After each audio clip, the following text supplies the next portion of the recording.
Welcome to another episode of the Sales Manager Academy podcast. As always, I'm your host, Omar, and today we're going to be talking about why your top seller is not always your top earner. And I know that's hard to hear from a sales leadership standpoint because you're like, what do you mean my top seller is not my top earner? And there's a difference between selling at the top, right, when we're talking about the, top line revenue and what actually sticks, okay? There's differences there. And you'd be surprised that sometimes, even depending on where your metrics lie and the vertical you're in retail, that some of your top sellers actually might be costing you more opportunity than you can imagine. And I got a couple of examples that I've gone through personally. Now, the rep you celebrate, like for the highest revenue, they may not be the ones that are doing the best. They actually might be the ones draining your margin dollars. Okay. If you're in a business like, say, appliances, AV, furniture, where you're really tracking margins more than anything, it does make a difference on the actual money that you bring in, not just for your seller, but also for you and the organization, right? Especially for you as a leader, because that's what you're getting paid on. Now, selling volume isn't always the earning profit. And you should know this. If you're a new leader stepping into an area or a company where they're tracking margin, that is very different. In the wireless retail, some companies have done that and moved away from that, and others still continue to do it. And you might be asking yourself, if you're from a wireless background, why would they move from focusing on gross profit, right, on margin, and focus on moving metrics, moving KPIs? And for those of you who may not understand, from the wireless world and the carrier side, the carriers themselves have certain metrics, certain items that they want to push. So they'll put more weight behind that. It's akin to, the vendors and the manufacturers throwing spiffs behind certain items, right? Those are the items that are going to move because they have the additional monies to it. And that's the reason why a lot of organizations move away on the wireless side from doing gross profit, from doing margin focus and focusing more on the metrics and KPIs to move those. Because some of those KPIs may not be the best selling or the ones that cause the most amount of income proportion to the amount that they're cost and sold to.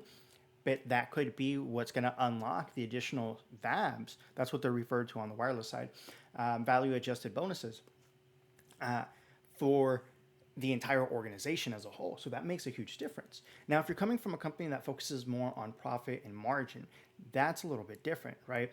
A lot of times, some of those top sellers are going to focus on, especially when they're first new and they're on fire, on the low margin aspects, the things that doesn't cost a lot of money, but also doesn't carry a lot of weight on the margin side. So they're going to be pushing that because they can flip it real fast. It's great when they're tacking that onto something else, but when that's the main focus, they're churning and burning through a lot of opportunity, right? High ticket sofas, iPhones, for instance, often carry thinner dollars than some accessories, warranties, or even add-ons like delivery or additional services that go with them. And that's a huge difference, okay? And you need to make sure that when you're going through that, most plans that pay on a GP, right, and not on units, when they pay on gross profit, not on units, that volume worship hides margin erosion. You're not focusing on, great, you're selling a ton of this, right? We need to focus on the margin and make sure that they understand. Because oftentimes, we've talked about this before, your sellers don't make a lot of income sometimes and wonder why, and then end up leaving sooner than later. And it comes down to them not understanding the pay structure, not understanding how they actually get paid. They know that, if they sell this item, they'll get paid this. They know if they do this, they'll get paid this. But they don't know what it actually means in not just their income potential, but the time, effort, and energy that they need to expend to be able to do that. That's why it's important to coach on the pay plan. But that's the conversation for a different day, okay? Now, we need to make sure that we're not chasing the top line, because that sometimes can leave 10 to 15% of the margin on the table every single time. And that's a huge thing. If you're a seller, if you're a small business owner operator, this is where you need to perk your ears and fucking listen. Because it's not about, oh, they're just going to figure it out on their own. I'm only going to retain the ones that figure it out. You're wasting time, energy, and effort. And it's costing you dollars. Not just on stuff that's not being sold, opportunity cost, hiring cost, interviewing, recruiting, all that comes at a cost. You might not be paying dollars, but you're paying for time and opportunity cost when it comes to that. Okay. Now, knowing the pay plan, once again, isn't understanding the pay plan. Your team needs to know the difference between understanding it and knowing it.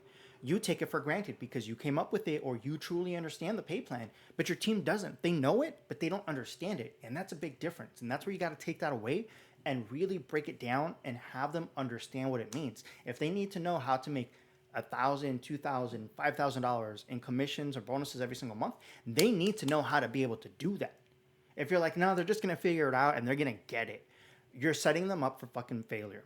You really are. And then when you wonder why they're not performing, when you wonder why I have so many people that quit, when you wonder why your store or your company has a 50 to 70% employee attrition rate, that is why. That is one of the main culprits. It's not going to be the only one, but I guarantee you solve that, it's going to bring that almost down by half. You'd be surprised how big of a shift that one thing can do.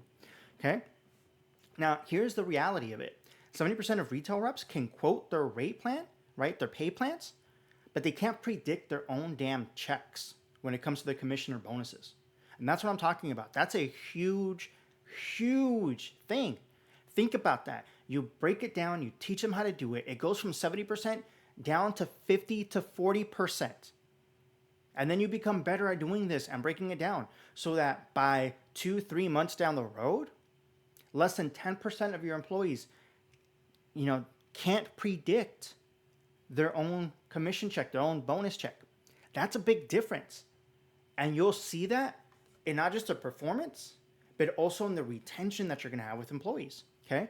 And it's a manager blind spot. Pay plan coaching feels like it's an admin aspect. So you guys skip it. But it's creating so much confusing and churn among your sellers. It's the unspoken question in the room. That is a big thing, guys. And it also erodes trust, okay? Because then they're wondering, like, why am I getting charged for this? Why am I not getting paid for this? I sold it, right? Because they get those surprise deductions, those churns, right? The things that go unpaid, they get returned, okay? And it claws back and it nukes the morale faster than actually lost commission, right? When they didn't sell that opportunity that walked in the door that seemed like they could have. And yes, that has to do with like a back end thing, but when it's not spoken to, it makes things worse because they don't understand, like, why is this happening? I sold it. It didn't, why am I getting, in their sense, it feels like they're getting punished because they sold it. And you guys know that's not the case, but that's where you need communication and be able to break that down because they need to understand that aspect. Because at the end of the day, and I've said this before, you guys, it's not about what we sell. It's about what sticks. That's what matters the most. And that's very important. Okay. And those are coachable moments, right? Because you can reverse engineer the commission checks and turn them into plans to help motivate your teams to move forward. It can push the scorecards. It's not just a mystery sheet now. It's not just, oh, I hope this is like a bingo card. No.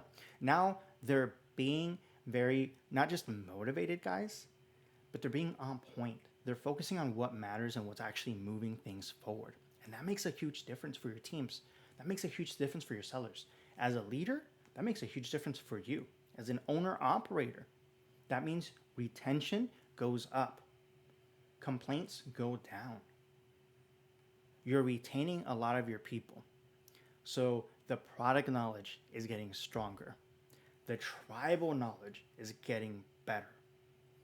It becomes a better morale. And guess what happens? That's when you start to build better culture. And it happens with communication through coaching and developing. That's a big thing, guys. Yeah? Now, the pay plan clarity framework is super easy. We've talked about it before, right? But if you need to break it down, you can do things as simple as a one-page KPI dial, right? Where you focus on margin dollars, you focus on attach percentage, warranty percentage, and then gross margins, right? And the thing, guys, is that, yes, you're going to have a huge spreadsheet of KPI focuses. Which ones are the ones that matter the most? Because when you focus in on the ones that matter the most for your sellers, the rest of them kind of fall in line. but they need to know what to focus on. It can't be spaghetti on the wall. It can't be, well, shit, I got 15 to 20 things to track. Fuck, I'm screwed. We got to break it down as leaders. Give them the things that matter the most and show them how they all work together so that when they're focusing in on the ones that matter the most, the rest of it starts to just kind of kick in, right? The warranty attach rates kind of just become part of everything that they do during their interactions. The attach rates for additional accessories become just additional conversations they have during their interactions. They need to know what to really focus on and then how to really maximize and how to make the most out of their commissions, out of their bonuses. But you do that by breaking down the pay plan and by coaching to it so that they understand if I need to make $1,000, $2,000, $5,000, this is the best path forward for me to do this. So this is what I need to focus on, not just on a monthly, but on a weekly and a daily focus. And that's what's going to get them there. When you leave it up to them to try to figure it out, when you've been there for 3, 5+ years, there's a big knowledge gap. It doesn't matter if they're from the same industry. The pay structures are different from organization to organization. So that is what matters, because they could have come from an organization that paid completely differently than your organization. So the stuff that they're focusing on isn't moving the margins like it was in the other organization. They just need that assistance to shift and to truly understand the pay structure. Guys, funny story, not so funny because it fucking sucked.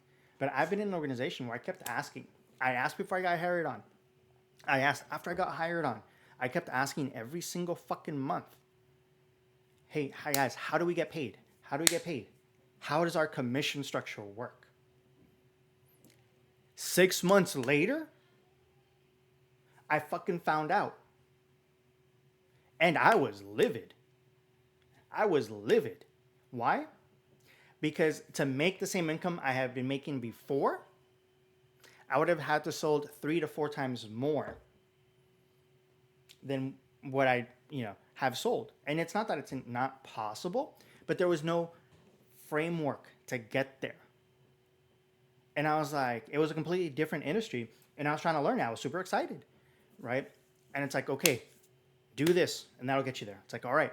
But I also need to know what I need to sell, because I need to know where the margins are. I need to know what's going to pay the most. I need to know which ones are the ones that stick the most. See, because that's what you guys don't think about. It's like, okay, when you understand, okay, these are the ones that stick the most. We sell this a lot, but this also gets returned a lot. But we sell this almost as much, but we have a lot fewer returns with this one. Guys, switch it up. Either find out why this one gets returned more, or focus on the one that doesn't get returned as much, and let that become your number one seller. And then automatically your returns go down. Your churn goes down, which leads to happier customers, leads to happier sellers, because they're retaining more of their commissions. That's the important thing, guys. It's stuff like that that makes a difference. But you have to be very vocal, and you have to be coaching your people and communicating your people on that. Because otherwise, it becomes very hard for them to really focus on what truly sells, especially when you're trying to get them up to speed faster. That's a big one, okay? Now, when it comes to your reps, they got to back into a target paycheck that they can truly understand. When they look at the commission structure, they can say, okay, starting this month, this is what I need to focus on. When pay plans change, have a conversation, and then this is what we need to focus on to make sure that we're whole. But this is also the pathway to make sure that we can increase from where we were at before, and that's what makes it easier. Because I've also, on the flip side, been with an organization that changed their comp structure and didn't leave anybody whole, and then they had a brain drain and dropped it, right? You can imagine when that happens to customer interactions. You can imagine what that does to sales targets. When your top line sellers, your top sellers in the entire organization end up leaving because you know what? In order for them to just make what they were making before, they now have to sell 4 times more just to be able to break even when nobody in the organization has hit that number, because mathematically it's not feasible because the amount of time they need to work and the resources that they have. Either increase the number of resources to allow them to do that, or figure out a path to get to the company's targets, right? Because it was a big brain drain. And it sucks for everybody involved, not just the sellers, but also the customers, because they have projects now that, oh, the person I was working with for a year on this, what do you mean they're gone? What do you mean the hell you don't know what you're doing on this? What do you mean that? And now the projects get turned upside down, and you have customers canceling left and right. It becomes a bigger issue. So that's why it's important, if you are an owner operator and you're going to change the pay plan structures, you understand what you're doing, because you don't want to lose people. And then your people also need to understand their path forward when commission plans do change, because it's the nature. Things change, right? Prices go up, prices go down, companies go out of business, vendors go out, new vendors come in, right? So on the back end, slight differences in compensation structure and whatnot. That's the things that affect. And a lot of employees don't understand that aspect, because they're not running the business, they're in the business, right? And that's a difference that sometimes a lot of people don't really get. It'll make a difference, but just be vocal, be open, coach your people on the pay structure. Make sure they understand the pay structure, not just know it.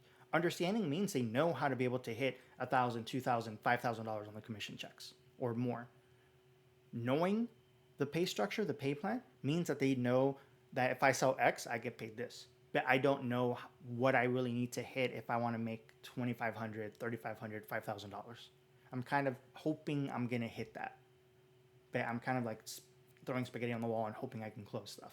I don't have a plan on what I need to focus on. It makes a difference, guys. It really does. Because then when they have a plan to move forward, they can be open a lot more to different opportunities that are walking in. They're not letting things just walk out the door and letting customers and opportunities go unhelped. Big difference. Big difference. Okay. Now, when you start doing that too, you can start connecting all the different KPIs together. You can start letting them realize and truly understand, right, why we offer these other accessories, these other protection plans. What it also does, right, based on customer stories where they were grateful that they had that stuff. Because otherwise it would have meant that they would have had to replace everything else all over again, and that would have cost even more money, more of a headache. And then once they start doing that and they can start telling those stories, they can borrow stories for now. And then when they have their own customer interactions and their own customer feedback stories that they can turn to, then they can start telling their own stories. But you gotta give them stories to tell. And you do that when you start breaking things down. Because when you start doing that, they start to understand, oh, this is why we're offering this. This is why we do it this way. This is now me understanding the compensation plan, not just knowing the pay plan. It makes a difference, guys. It really does. All right, thanks, Burks, for the like. And so you gotta focus on that kind of stuff. Okay. Now, your top rep is only top if they maximize the profit. Okay, and that makes a difference. And that starts with understanding the paycheck math. Because if they don't understand the compensation structure, they're not really going to get there. And I guarantee if you focus on that with a lot of your sellers that don't know how to truly hit their performance, right, and are kind of struggling with their sales, breaking it down. And I say this from personal experience because what I've seen is turning around underperforming stores, sellers, districts. Oftentimes, the first thing I would do to get a 10 to 15% instant increase was focus on the compensation structure. And that automatically flipped from being, oh, I don't know how I get paid, to, oh my goodness, it was this easy. I don't know why I wasn't doing this before. Nobody broke it down for me. And to see that, that's an instant there went from underperforming to now being at performance level. Now we can worry about getting to above performance. What does that look like? Okay. And coming from districts where I kept getting my freaking targets increased and kept getting targets from other markets because other markets weren't doing great. So they threw them onto me so that the regional can look good, having multiple markets actually hitting that weren't hitting before. That's kind of the experience I'm coming from, right? I used to be the guy who had to carry larger territories because I was outperforming larger territories, right? It's stuff like that that'll make a difference. Now, I do have, and I'm going to link it. So if you guys haven't followed me yet, right, I'm on the one with the red button, okay? I'm streaming on multiple right now. Uh, but find me there, right? The link's in the bio. I'm going to go ahead and leave a free download on this video that will be able to explain the compensation portion a little bit better. And there will be a course to it too if you guys want to grab that. That breaks down comp plan clarity and makes it very, very easy where you can do it in under 15 minutes with your teams so that you can start moving forward and get better at being a true leader for your team and getting your teams to actually start performing. Okay. And if you guys have any questions, follow me, right? Send me a DM, ask. I might be able to get your question on one of these lives, right? One of these podcast episodes and answer there.